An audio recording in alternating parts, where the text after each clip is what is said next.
So to our final guest tonight. Late one night in the summer of 1990, a teenage girl went out dancing with her younger brother at the local snooker hall. She came home early, and he hung around flirting and dancing. On the short walk back, he was hit by a car.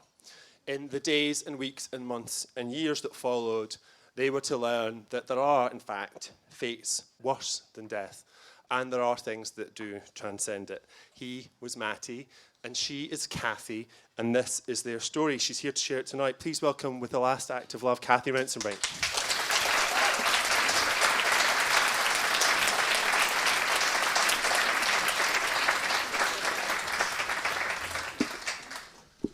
Okay, so can I take you to 1990? Will you come with me? Will you leave this really, really beautiful, quite swanky environment with Manhattans and nicely dressed people and come with me to Yorkshire? So I'll tell you what we've just been drinking, my brother and I. He had a pint of lager, I had a Red Witch. Does anybody know what a Red Witch was? Okay, didn't know what it was till I read your book. It's cider, Pernod and blackcurrant. Nice. It was the height of sophistication I felt at the time. I was 17.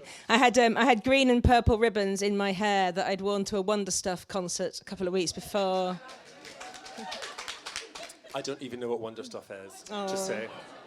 And my brother was wearing a white T-shirt that had the in big red letters. And we spent a lot of time lying around on his bedroom floor, playing records and discussing our future lives, which we thought were going to be brilliant. So I'm going to read you a little bit now.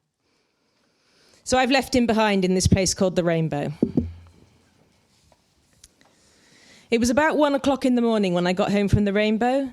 The pub was dark, and we live in the pub that our parents own. The pub was dark, and my parents were in bed. I climbed the back stairs, walked past Matty's room and onto my own. I undressed, pulling the ribbons from my hair, looking around at the sage and lilac walls. I got into bed. What did I do? What did I think about before the events of that night shunted everything else out of the way? Maybe I listened to a mixtape or played a record on my record player, which was black with green and purple buttons. Matty had the same one, presents from our parents the previous Christmas. Did I read? It seems likely. I read everything from Jane Austen to Jilly Cooper. I'd recently discovered Julian Barnes at college, and I wanted to study French so that I could live in an attic in Paris and read Flaubert in his original language. I loved the thought of myself as someone who read novels in French. Of course, back then, reading was still a pleasure and not a defence. This was the last night I wouldn't fear closing my eyes for what I might see, the last night I wasn't in terror of what might happen by the time I woke up. I was drifting off to sleep when I heard someone shouting outside in the car park. Nothing unusual about that. Customers often pitched up in the middle of the night, looking for their wallets or keys or wives. I opened my window to see what was going on. The man below didn't look mad or drunk. He was standing next to his car. The headlights were on, and I could see a woman in the passenger seat. Is this where Matthew Minton lives? Yes, I'm his sister. You better come then, he's in trouble. Trouble. It was a worrying word, but a small word. I pulled on all the clothes I'd just taken off, and I felt a rush of adrenaline that was not unpleasant. No need to wake my parents. I could sort out whatever it was. Some prank, some schoolboy silliness. Nothing that couldn't be smoothed over by a sympathetic older sister. Matty would be grateful, I'd be a little bit cross with him, but then we'd have a laugh about it and maybe tell the parents, maybe not. I picked up my keys, grabbed my handbag, and flew down the back stairs out into the car park. The man started driving as soon as I climbed into the back seat. He told me that Matty had been knocked over by a driver who did not stop. I knew immediately that this was bigger than anything I could have imagined. I wished I'd woken my parents, but it was too late to change that now. When we pulled up in the road, I saw crowds of people in the headlights. They parted and I floated through them. I heard people say, "That's his sister." Matty was lying in the road. He looked so long. His body was covered with coats. I knelt next to him, touched his forehead, stroked his cheek with the back of my fingers. His eyes were closed. There was no damage to his face. I couldn't see any blood. I felt for a pulse, found it, kept my fingers wrapped around his wrist so I could feel the evidence of his life. One of the girls he'd been with told me that a car had come out of nowhere. They'd been walking along, the three of them, Matty on the outside, and suddenly he wasn't there anymore. Then his body had crashed back onto the road in front of them, and the car had sped off into the distance. "He gave me his jacket to wear," she said, through her tears. "He gave it to me because I was cold." Sirens, flashing lights. When the ambulance arrived, I could tell from the demeanour of the men how serious it was. They scooped Matty up onto a stretcher and in through the back doors. "You're his sister. Hop in, lass." They were so quick, so deft. One of them sliced through Matty's T-shirt with what looked like a set of shears. The red letters of the could no longer be made out as the whole T-shirt was soaked with blood. "But I can't see any cuts," I said. "Why is there so much blood?" "It's coming from the back of his head, lass," said the ambulance man. The man gave me little jobs to do. He showed me how to stick the pads onto Matty's chest, how to clip on the wires. The driver was on the radio. "We've got a bad one here," he said. The other man explained that we'd go straight to Pontefract Hospital so Matty could be stabilised and assessed before being transferred somewhere bigger. "Keep talking to him, love," he said. "Keep him with us." I talked and talked. I was still talking when we arrived at Pontefract, and he was wheeled away from me. I wanted to go with him, but they wouldn't let me. "I need you to help me fill in some forms, love," said a nurse, putting an arm around me. "Good luck, lass," said the ambulance man. I sat in an office. I told the nurse that Matthew Peter Minton was 16 and lived at the Bell and Crown in Snaith. I gave her the names of my parents as his next of kin. "I have to tell them," I said. The nurse let me use their office phone. I picked up the chunky receiver and dialed the number, stopping when there was still one digit to go. I thought how my parents would be surprised to hear me on the phone when they thought I was in my bedroom across the corridor. I thought that they only had a few seconds left of sleeping in ignorance of what had happened to Matty. I couldn't leave it any longer, so I dialed the last number in 9 and imagined the shattering of the silence in their bedroom. "I'm at Pontefract Hospital with Matty," I said. "He was knocked over. They say it's very serious." I went to the entrance of A&E to wait for them to arrive. A group of men who'd been in a fight were kicking off because they'd been hanging around for a long time, and a nurse got cross with them.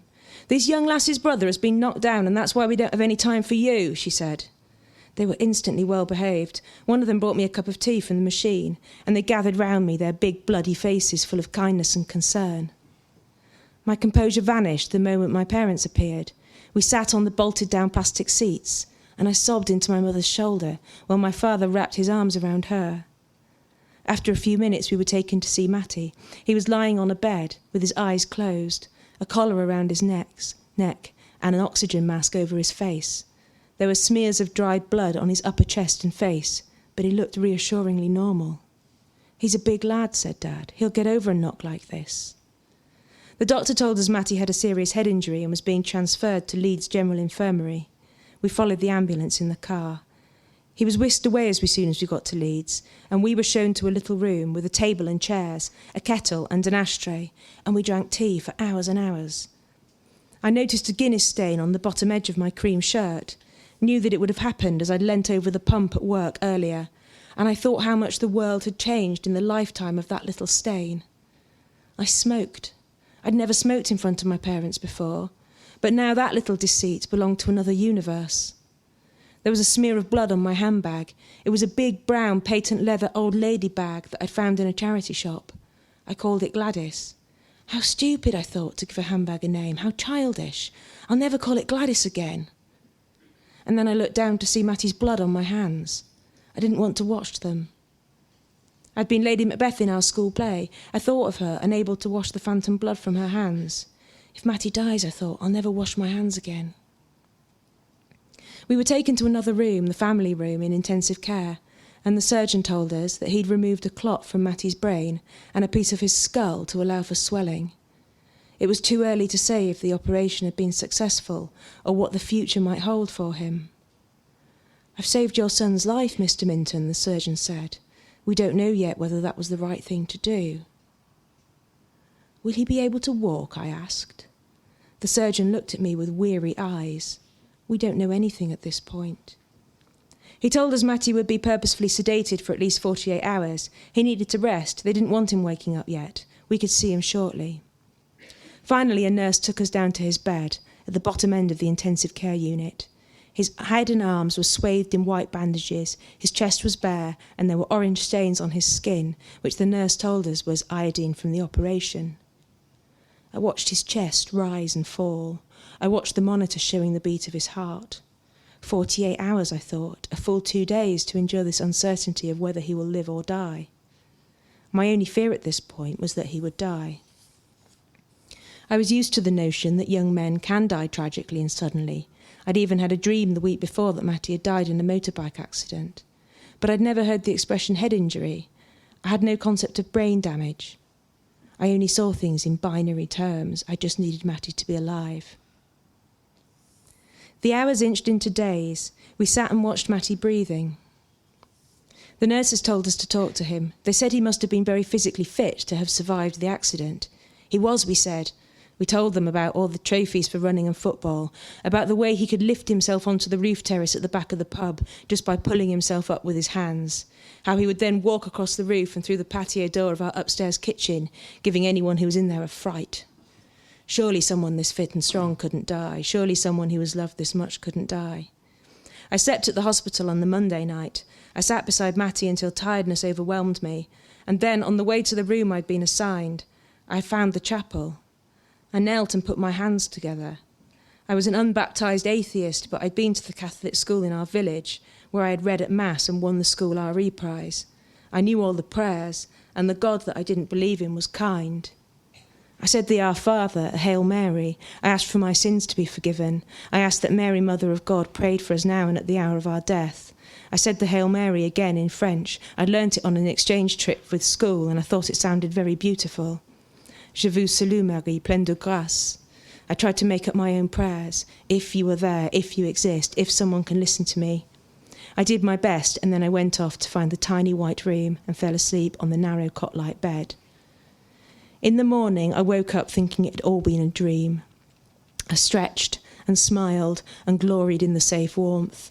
It was a dream, I thought, just a dream. And then I sensed something unfamiliar about my surroundings, scratchiness against my chin from the woolen blanket, not my own soft duvet. I opened my eyes. These were not my walls, no sage and lilac, only the unbroken white of the relatives' overnight room. No dream, no respite. I got dressed and hurried back to intensive care. Today might be the day, I thought. If the scan shows the doctors what they want to see, today might be the day they stop sedating Matty. Today might be the day that he wakes up. I had not yet learned to be thankful for the absence of nightmares.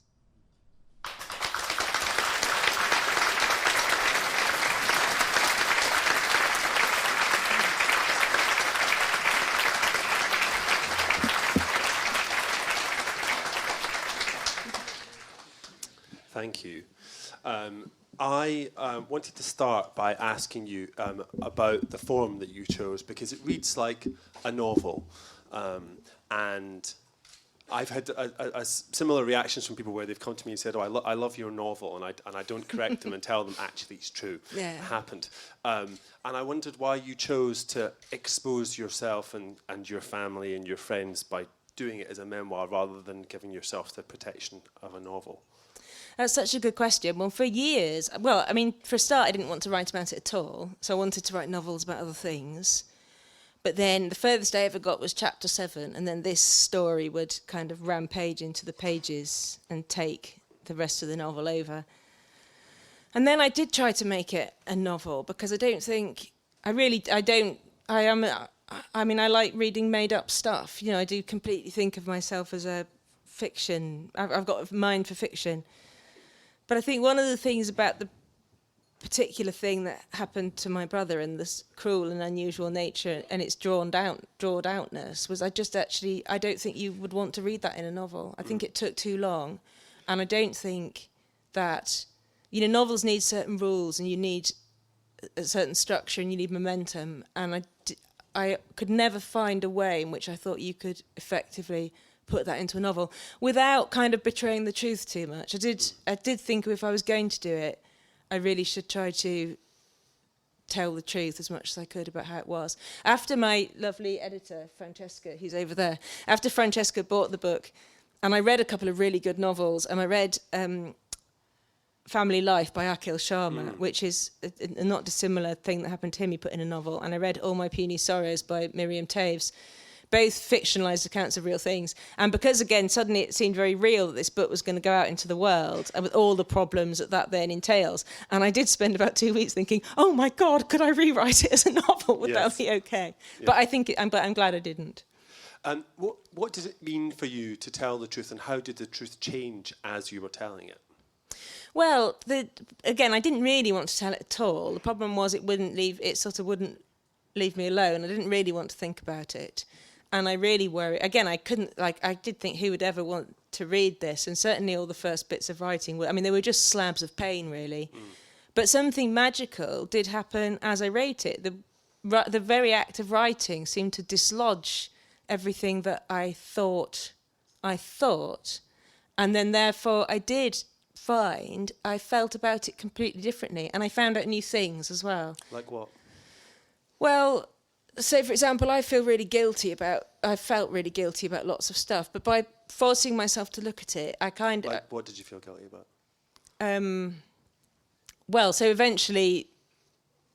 So my brother lived in this awful, very, very brain-damaged state for 8 years, and then we went to the courts to end his life.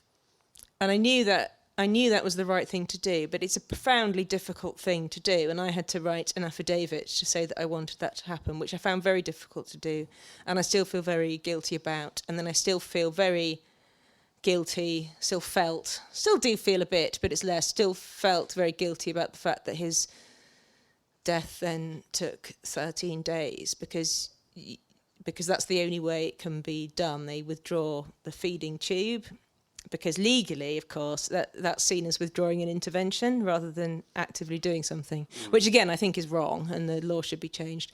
But I felt terrible about that. But then I found out all this stuff because I found other people. I realised it was much less actually about me and my family than I thought it was, and we were actually just caught in the crossfire of this awful social situation, which is that now we can keep people alive when we really shouldn't be able to, and then the collateral damage to other people that's caused by that. So that made me feel entirely different. And one thing a friend of mine said to me, she said, imagine what it would have been like for you if you'd had someone like you. And I still find that really moving, because the point for me is I had nothing to read, and I process the world through books. Yeah. That's the only way I work. So there was nothing to read about it. There wasn't anything. Nobody really knows about this.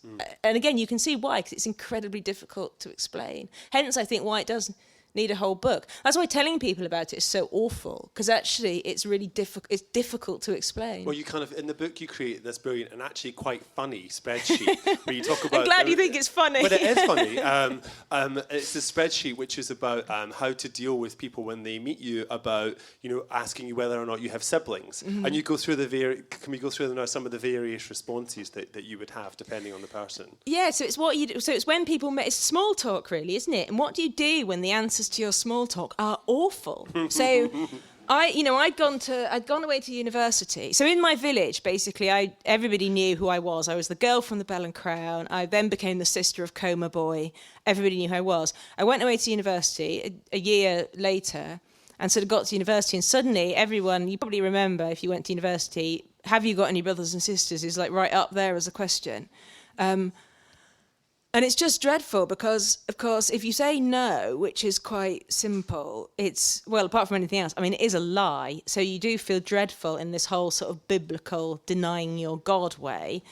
And then, of course, it's also, you feel awful to your family and your dear, lovely, suspended in life or death brother. But equally, it's a big lie that then sits between you and the person. Because at some point, if you're going to know that person, you're going to have to come clean. And I had to do that loads of times. Oh, yeah, you know that thing I said about being an only child? Well, it's sort of a bit more complicated than that, But equally, if I said, yes, I do. He's in a persistent vegetative state at the moment. That was just awful, because then people would ask me questions. I had to explain what it meant, and it was really depressing. And quite often people that would ask me would be the parents of my fellow students. Right. And in a funny kind of way, I think probably my fellow students absorbed it a bit better, because you kind of do at that age, don't you? It's slightly anything goes. But I think with the parents, I could sort of slightly see in their eyes thinking, what on earth's going on here, Because I think I was already a bit unusual, because I always think this is funny. I only knew I was common when I went to university. I love that line in the book. It's so great. It's the first thing you learned. because Me I'd grown up in Yorkshire, where my family was my dad was covered in tattoos and he was Irish and he was illiterate until he was 30, but we had quite a lot of money because he earned quite a lot of money doing really difficult and dangerous, dirty jobs. And my mum went to work in a suit, which was when she went to work in a suit but wasn't a teacher, which was really, really unusual. But we went to the theatre. We had 2 cars. There were loads of books in the house. So actually, I spent most, and I sounded posh, because I was born in Cornwall and the Irish father and moved around a bit. So I spent most of my up till going to university, I spent pretty much my whole life trying not to be bullied for being too posh. And then I got to university and realised I was really common. So with the parents of these nice middle class girls that I was sharing a flat with, it's kind of, they were kind of, trying to, what are you reading? And I'd be trying to give some sort of appropriate response to that. And then they'd say, do you have any brothers and sisters? Pretty much still trying to contextualise me as you do. And then I'd come out with all of this and I could just see them thinking, okay. Lots of them went on to be extremely kind to me and actually gave me my first sort of taste of proper posh life. Let's talk about education and books, because there's a parallel in your memoir and my memoir with education and stories being a way out and a way also of mediating your experience in the world. And you said something interesting at the start about this was the last point in your life before the accident where reading wasn't yet a defence. Yeah. Tell me about that. Well, I think that, the great thing about finding out I was posh at university, I didn't care equally because I'd read loads of novels about other people going to university. And so I hadn't quite realised that I was one of them. You know? But it's just kind of, this is okay because this is actually Brideshead Revisited, or this is Jill by Philip Larkin, or actually it's Anne of the Island, the Anne of Green Gables story. And then I knew where I was. So I knew the only thing that you shouldn't do is pretend to be other than you are. That's the only sin. And I think that is... I think lots of readers do this. I completely, and not always very wisely, absolutely define my life by what I read, and I think books are true. Which is, again, it's not very sensible. I wouldn't necessarily advise it, but probably for all of you, it's all a bit too late. So it's just kind of that I think that's one of the problems with, because books have a narrative structure that I always look for in life, and I always feel a little bit sort of distressed that it's not there. The narrative of what happened to you and your family was not the narrative arc of a novel, and certainly at the ending, and certainly in terms of the resolution. But just to go back to reading for a minute, I was thinking more about the role of reading in your life. Reading was something that you enjoyed. It was a pleasure for you, and then it became a defence. It became a place that you retreated to. Yes, and I don't think it'd probably been like that a little bit before. So, for example, if I wasn't always particularly happy at school, say, and then reading is just enabled me to be in a different place. And I think have friends as well. Reading is a really good way of delivering friends if you're a slightly odd kid.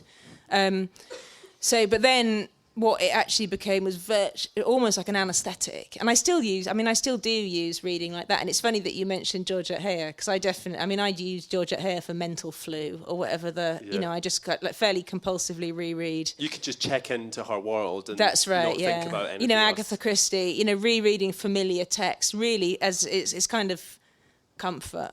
And as things go, it's not a dangerous way to console. No, there are other things that are worse to do when you're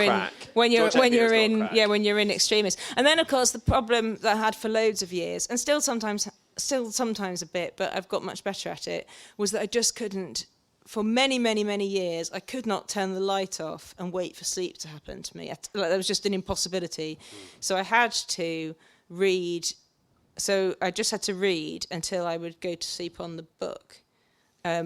Or, the book would clonk onto my head if it was heavy. And that was just the way. And I would keep the light on all night. So if I woke up, again, I'd just be straight back into the book. I just wouldn't, just so I wouldn't have to think about what was in my head. You're going to get asked this all the time. But let me start by asking it first of you. What your family think about what you've done and how, and if at all, you shared it with them when you were doing it? Yeah, all the time. So they'd, the only thing that my parents were really worried about is they worried about my well-being, and I still think they are very, very pleased and quite amazed that I have actually managed to finish the book about it and seem to be feeling better. Because I think their view was they just want me to be well, and I think there's a whole thing about there's a whole terrible thing that happens in families when one sibling is sort of destroyed and then the other sibling is affected by that. And the parents just desperately want that sibling to be okay. But as the surviving sibling, obviously, there's a whole set of pressures that come with that. So they just wanted me to be happy, which is, we just want you to be happy. Okay, then I'll get on with that. Yeah. But no, I think they're very delighted and my dad is particularly thrilled because he couldn't read and write until he was 30, and as a result of that, I think he has. Was that something that was talked about in your family? Oh yes, very much so. Yeah, very. It was sort of always known. It wasn't like a secret at all. And again, because when you're a kid, what you've got is what's normal, wasn't it? So I just thought that was quite a normal thing. I didn't find that particularly surprising. Well, sadly, it isn't not normal, but it is much more widespread than people think. I mean, it is, yeah. But of course, because I do a bit of literacy work, and as someone I said to me in a prison, which I thought was brilliant, I was talking about my dad. And a bit like Ryan was saying about when he tells people he's a survivor of violence, they feel that, so I started talking about my dad in my literacy work just because it makes people feel more relaxed with me. I'm no longer like the posh lady arrived from the ivory tower to try and throw books at them. They sort of get it. And this guy in a prison said to me, he said, thanks for telling us about your dad. He said, it's amazing to me that someone that sounds a bit like me could have a daughter who grows up to be someone like you. Oh. But and then that just blew my mind because I thought, what does someone like you even mean? And there was so much sort of in that to unpick. But of course, it was just my reality. But again, it is true. Most people with illiterate parents do have a harder life journey. But of course, my mum was very educated, so I had a very unusual thing of having one hyperliterate parent, and my dad's a great storyteller, so he's actually and he reads a lot now, but he still struggles to write. So he would write like a shopping list, but he jumbles up upper and lowercase letters and he can't really write. But he's the novelist in the family. He's the one with that sort of creative imagination, I think. And he's a great storyteller. And but because I think, particularly because of that, he's always been inordinately proud of anything I do that kind of ends up in print. I think it's a real thing for anybody that hasn't been. It's a bit like sort of like, they've put you in the paper. Like, I know, Dad. Yeah. They do that now. That happens. Yeah. The book is, obviously the reading that you gave was very intense, and the book is very intense, and but it's not miserable. You're not a miserable person, and it's not mislit. And I know that in your kind of role at the bookseller, you will see that as a genre, and as a reader, you'll come across it all the time. So, how did you kind of tread that line, and what do you think about it, and the kind of expectations of it as a genre? How have you avoided it? Well, it's really interesting, isn't it? Quite a lot of people say to me, actually, people that have read and think my book's great say, like, I wouldn't normally read that sort of book. So, like, well, it's not like I wanted to live that sort of book. No, yeah. So I think there's something really interesting there, that we get trapped and stuck in these stories that we don't want to be ours. And I don't know, I'm still sort of figuring it all out. I mean, at one point, I had this really strong feeling that I had to try to write some of this out of me. But it just felt like it was my millstone, my lump of indigestible misery. So for ages I thought it would never go anywhere and I wouldn't ever show anyone because I just thought it would be too miserable. But something about the act of writing it dislodged words and meaning, and then it kind of... And I think the presence of the reader was so important because I don't think I would have actually had the stamina to sit in front of it if the draw had been the ultimate destination. So I think the way that it all aligned... it kind of became perfect. And then I think once I got an agent and then an editor, people who believed in me and were putting effort into me, because, you might not all know this, but agents only get money if they sell something for you. Yeah. And I had this real sense with my amazing agent who had agreed to represent me on 10,000 miserable words that I was unable to talk about. I just sat in a cafe in Soho and sobbed at her. Right. I really wanted it. But I think as well that was what was going on. I sort of knew I had to get allies to be able to do it. Yeah. And I don't think I would have.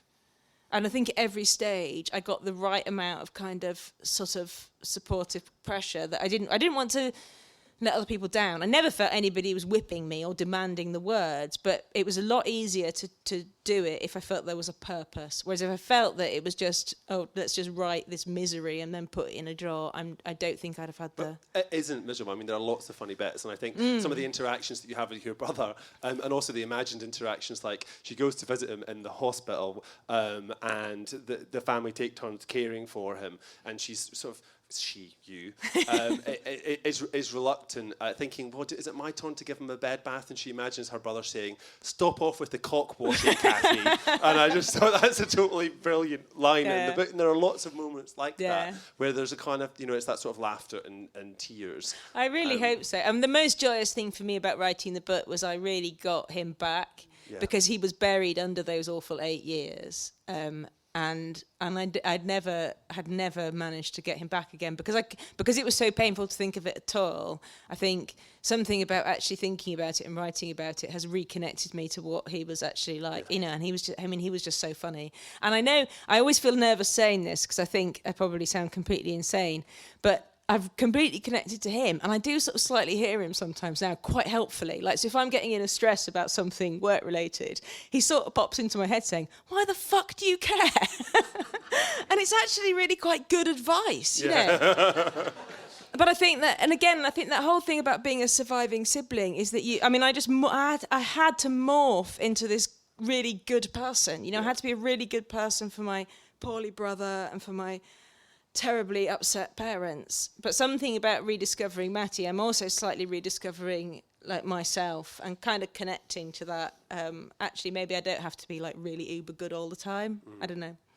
Well, Ross says, and he's quoting Milosz when he says, when a writer's born into a family, that family dies or that family loses something. And I think actually that's not true. I think you in that family have given us your brother and have given him back to you and shared that experience, and I'm really grateful for that. So thank you, Cathy Rentzenbrink. Thank you, Cathy. And all our writers tonight, Owen, Ryan, Gattis, Cathy Rentzenbrink, and the Mondrian London, thank you for being here, and to Brighton Jen for the Gin. We'll see you in September. Thank you very much.